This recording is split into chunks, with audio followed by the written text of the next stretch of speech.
सदगुरु महर्षि नेही परमहंस जी महाराज के श्रीगुरु चरणों में कोटि कोटि नमन। व्यक्त रूप में मंचासीन पूज्य बाबागण, साधकगण, माताओं एवं भक्तिमती बहनों, सदा के श्री चरणों में सत सत नमन।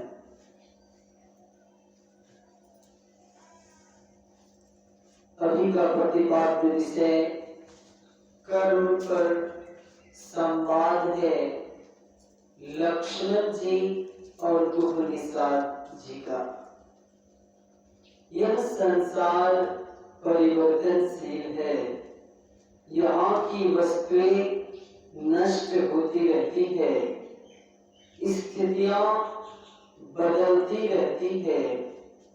प्रकृति के अटल नियमों को बदलना मनुष्य के बस की बात नहीं। उस परमात्मा का अटल नियम क्या है? उसका अटल नियम यही है, सर्व प्रधान विश्व करी राखा, जो जस करे तस फल चाखा। जो जैसा करता है उसको वैसा ही फल प्राप्त होता है। हम कर्म करें, भगवान श्री कृष्ण कहते हैं अनासक्त भाव से करें।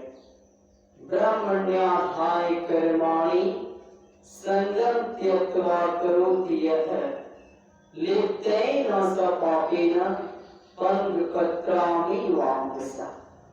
भगवान श्री कृष्ण कहते हैं जो अनासक्त होकर कर्म करता है वह कर्म फल से उसी प्रकार अप्रभावित है जैसे कमल का पत्ता पानी से। एक कवि की उक्ति कितनी अच्छी है नासवान दुनिया सारी, बात बिल्कुल स्पष्ट है, पढ़ते सुनते देखते तो फिर भी इस पर मस्त है।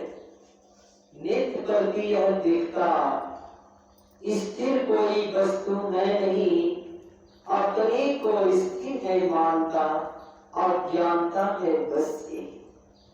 अंधाधुन बिन सोचे समझे कर्म करता जा रहा, करना है क्या ना करना क्या, ध्यान इस पर ना दिया। पछताएगा उस समय जब यमराज खोले वही, परिणाम न सोचा कभी, अज्ञानता है बस ये। हमें अज्ञानता में नहीं पड़ना। भगवान बुद्ध कहते हैं ना आकाश में, ना समुद्र में, ना कि पहाड़ों की किसी गुफाओं में, ना तमाम दुनिया की किसी कोनों में ऐसी जगह है जहां मनुष्य कर्म फल से बच सके। अर्थात कर्म फल से हम नहीं बच सकते। जिस प्रकार गुरुत्वाकर्षण के सिद्धांत से कोई नहीं बच सकता, उसी तरह से कर्म सिद्धांत से भी कोई नहीं बच सकता। कुछ लोग कहते हैं कि गंगा स्नान करने से हमारे पाप धुल जाते। क्या हम सबों को ये पता है कि जो पाप गंगा जी में धोए जाते हैं वो कहाँ जाते हैं? एक ऋषि ने ऐसा ही सोचा कि लोग पाप धोने के लिए गंगा जाते हैं, तो इसका मतलब ये हुआ कि गंगा भी पापी हो गई।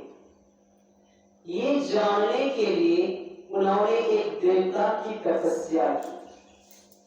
तपस्या के फलस्वरूप देवता प्रकट हुए। कहा भगवान, जो पाप गंगा जी में धोए जाते हैं तो इसका मतलब ये हुआ कि गंगा भी पापी हो जाती। तो देवता ने कहा चलो गंगा जी से ही पूछते हैं। दोनों गंगा जी के पास गए, बोले हे गंगे, जो लोग पाप धोने के लिए आपके पास आते हैं, आपके बीच स्नान करते हैं, तो इसका मतलब ये हुआ कि आप पापनी हो गए। गंगा बोली, मैं क्यों पापी हुई? मैं तो सारे पापों को ले जाकर उस समुद्र को अर्पित कर देती हूँ। और वे दोनों समुद्र के पास गए, बोले, हे सागर, गंगा सारे पाप आपको अर्पित कर देती है, तो इसका मतलब ये हुआ कि आप पापी हो गए। समुद्र ने तुरंत कहा कि मैं क्यों पापी हुआ? मैं तो सारे पापों को भाग बनाकर उन्हें बादलों को अर्पित कर देता हूँ, अर्थात उनका बादल बन जाता है। और वे दोनों बादलों के पास गए, बोले, हे बादलों, समुद्र जिन पापों को भाग बनाकर आपको अर्पित कर देता है, अर्थात उन्हें बादल बना देता है, तो इसका मतलब ये हुआ कि आप सब पापी हो गए। बादलों ने कहा, मैं क्यों पापी हुआ? मैं तो सारे पापों को वापस पानी बनाकर बरसाकर धरती पर भेज देता हूँ, जिससे अन्न उपजता है, जिसे मानव खाता है, जो अन्न जिस मानसिक स्थिति से उगाया जाता है, जिस वृत्ति से प्राप्त किया जाता है, जिस मानसिक अवस्था में खाया जाता है, उसी के अनुसार मानव की मानसिकता बनती है। किसी सुभाषितकार ने बड़ा ही अच्छा कहा, जैसा खाए अन्न वैसा होए मन। इस कहानी से यह सीख मिलती है कि गंगा पाप को भरती है, किंतु जड़ मूल से गंगा पाप नहीं भरती। यदि जड़ मूल से पापों का नाश करना हो तो एक ही उपाय है, वह है ध्यान योग। ध्यान योग से पापों का नाश होता है। गायत्री माँ का एक उपासक 12 वर्ष तक जप किया, फिर भी उसे गायत्री माँ का दर्शन नहीं हुआ। निराश होकर घर जाने लगे। बीच रास्ते में गायत्री माँ सामान्य नारी के देश में प्रकट हो गई। बोली, बेटा कहाँ जा रहे हो? तो घर जा रहा हूँ। क्यों? ऐसी ऐसी बात है। 12 वर्ष तक जप किया, फिर भी गायत्री माँ का हमें दर्शन नहीं हुआ, इसलिए घर जा रहा हूँ। और देख पीछे की तरफ देखा तो एक बहुत बड़ा काला चट्टान था। काशी कभी देखा था? नहीं, पहली बार देख रहा हूँ। का ये जो काला चट्टान है तुम्हारे ही जन्म जन्मांतर का किया हुआ पाप है, जो इस चट्टान के रूप में खड़ा है। जब तक जप के द्वारा, ध्यान के द्वारा इस पाप रूपी चट्टान का विध्वंस नहीं करोगे, तब तक तुम्हें गायत्री माँ का दर्शन नहीं होगा। उनकी बातों में आकर इन्होंने और 12 वर्ष जप किया, फिर भी गायत्री माँ का दर्शन नहीं हुआ। फिर निराश होकर जाने लगे। फिर गायत्री माँ सामान्य नारी के देश में प्रकट हो गई। कहाँ जा रहे हो? तो घर जा रहा हूँ, ऐसी सी बात है। देख चट्टान की तरफ देखा तो चारों तरफ से आग लगी थी, उसे खत्म कर रही थी। तूने 24 वर्ष जो जप किया, उसके प्रभाव से तुम्हारे पाप रूपी चट्टान में चारों तरफ से आग लग गई है, उसे खत्म कर रहे। तू मेरी बात सुन और 12 वर्ष जप कर, इस प्रकार पाप रूपी चट्टान पूर्ण रूप से नष्ट हो जाएगा, तब तुम्हें गायत्री माँ का दर्शन होगा।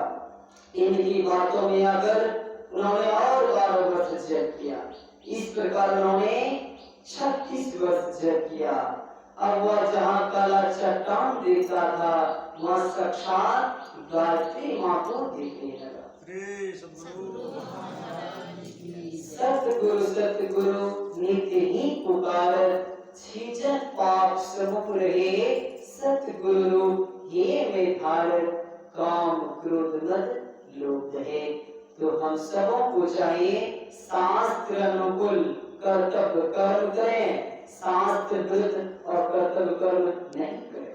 संतों के कहे अनुकूल चलेंगे तो एक ना एक दिन कर्म मंडल से ऊपर उठ जाएंगे, चलते चलते एक ना एक दिन उस परम प्रभु परमात्मा को अपने अंदर प्राप्त कर लेंगे।